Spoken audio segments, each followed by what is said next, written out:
Hi అండి. ఇందులో rice use చేయం కనుక వెయిట్ లాస్ అవ్వాలనుకునే వాళ్ళకి ఇది మంచి రెసిపీ అని చెప్పొచ్చు. ఇది రుచికి రుచి, ఆరోగ్యానికి ఆరోగ్యం కూడా. ఈ దోశ రెసిపీని ఎలా చేసుకోవాలో చూద్దాం. 1 కప్ మినపగుళ్ళు తీసుకుంటాం. 1/2 కప్ రాగులు తీసుకుంటాం. ఇవి రక్తంలో గ్లూకోజ్ లెవెల్ని తగ్గిస్తాయి. అంతేకాదు మన జుట్టుకి, చర్మానికి కూడా ఎంతో మంచిది. 1/2 కప్పు సామెలు. ఇవి హార్ట్ ప్రాబ్లమ్స్ రాకుండా చేస్తాయి అండ్ జీర్ణశక్తిని కూడా పెంచుతాయి. 1/2 కప్ జొన్నలు.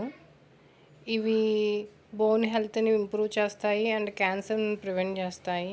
నెక్స్ట్ 1/2 కప్ పోహా తీసుకుంటాము అండ్ 1 టేబుల్ స్పూన్ మెంతులు.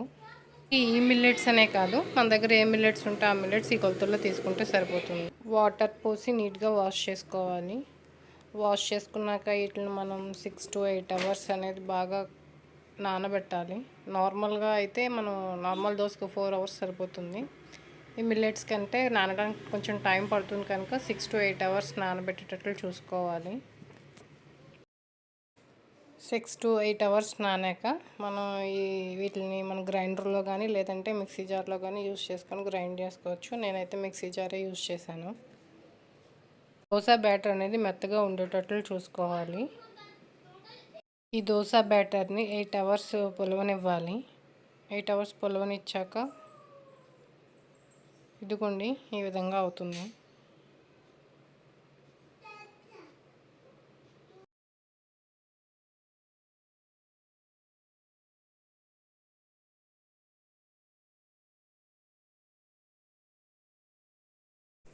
మనకి ఇప్పుడు ఈ మిల్లెట్ దోశ బ్యాటర్ అనేది రెడీ అయిపోయిందండి. మనం స్టవ్ ఆన్ చేసుకొని ప్యాన్ పెట్టుకొని మన నార్మల్ దోశలాగా ప్యాన్ వేడయ్యాక దోశ అనేది వేసుకుంటాము. మనకి దోశ అనేది మెత్తగా కావాలి అనుకుంటే మీడియం ఫ్లేమ్లో పెట్టి దోశ అనేది వేసుకుంటాము. లేదు మనకి క్రిస్పీగా కావాలి అనుకుంటే హై ఫ్లేమ్లో పెట్టి మనం దోశ అనేది వేసుకుంటాము.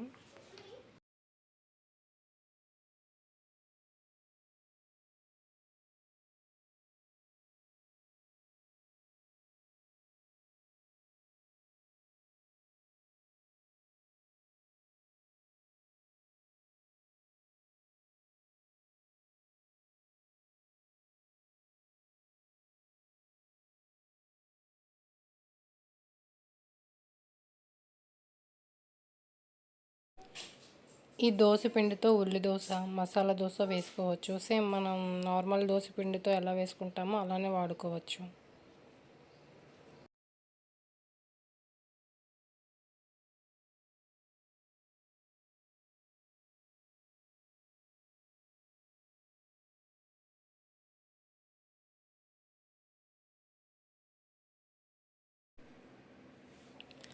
అంతే అండి, healthy and tasty dosa ready అయిపోయింది.